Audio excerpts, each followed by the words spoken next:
Hello, this is Alex Handloff. I'm in front of the Ohio Aerospace Institute to check in on the Biocene 2022. It's a conference all about biomimicry. Let's go inside and find out more.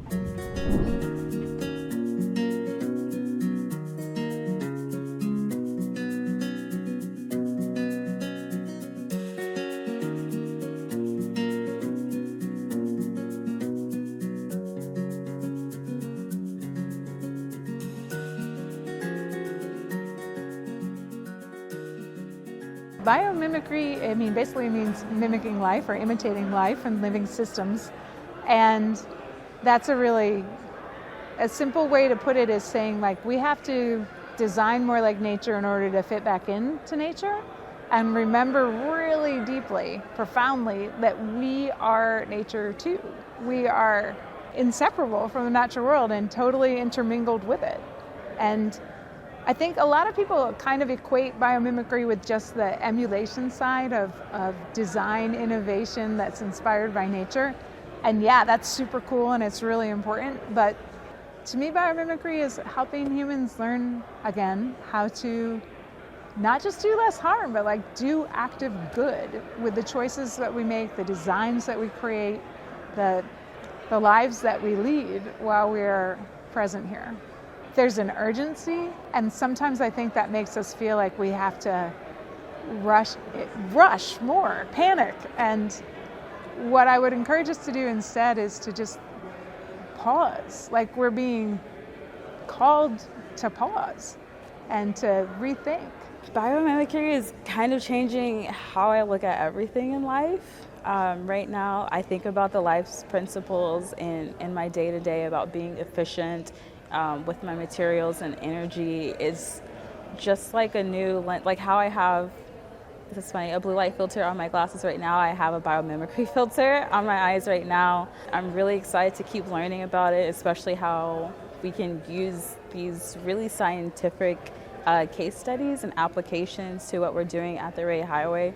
But knowing that it can be implemented in any facet of your life, social innovation, maybe in policy, how you organize your organization or your company, the possibilities are endless with biomimicry, and I'm super excited about it. For me, biomimicry is really like the deep understanding of like a biological mechanism, biological function in an organism, in an ecosystem, different scales, and how you can abstract it and integrate it into a specific application towards sustainability. So there's kind of the translation from biology to application and always thinking about sustainability.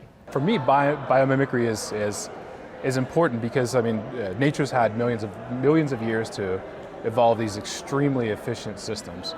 So as we think about building the future of transportation, we can look in our backyard essentially at different nature systems or at different human systems that have evolved to be extremely efficient. We're looking at several things in nature to help to bring a better passenger experience, to make people feel like they're more in a natural environment, to how we build the system and the technologies. There's this famous example of the Japanese bullet train being designed from the beak of a kingfisher.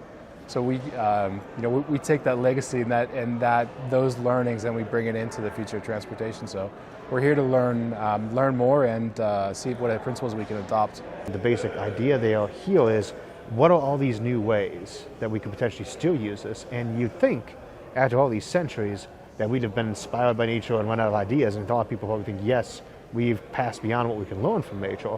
Quite to the contrary, now that we know more, we're finding all these cool new things that we never even noticed that nature does better than we do. And so we seek to find out, how does it do that? And biomimicry is not just about trying to take that and emulate nature. It's about finding out, how does this actually work too, so that we can adapt it, not just mimic it in the sense of copying it. We're not copying and pasting, we're seeking to understand and then utilize in a way that's going to help out humanity and help out our world and our civilization. What biomimicry means to me is there are ways that we can simultaneously innovate towards the future and for the future by way of going back to the past and looking at how nature has already done a lot of the trial and error work for us. And so for me, there's this West African idea of Sankofa. It's a phrase that means go back and get it. And it's this idea of reaching back into the past to collect and take with you the things, the knowledge that you need for your journey into the future. You know, one of the beautiful things for me about biomimicry is just how wide the applications are. And it's not just, you know, technology and gadgets and, you know, heavy machinery and all of these really cool things. I think there's also a huge social component to it. You know, an area that I've been passionately exploring outside of the space biomimicry relationship is, you know, how can we turn to nature for solutions around really tough social challenges? You know, challenges as hard as, you know, unbundling a lot of the challenges with policing and community relationships, and exploring that has really shown me just how widespread the application and innovation space is when we turn to nature for solutions.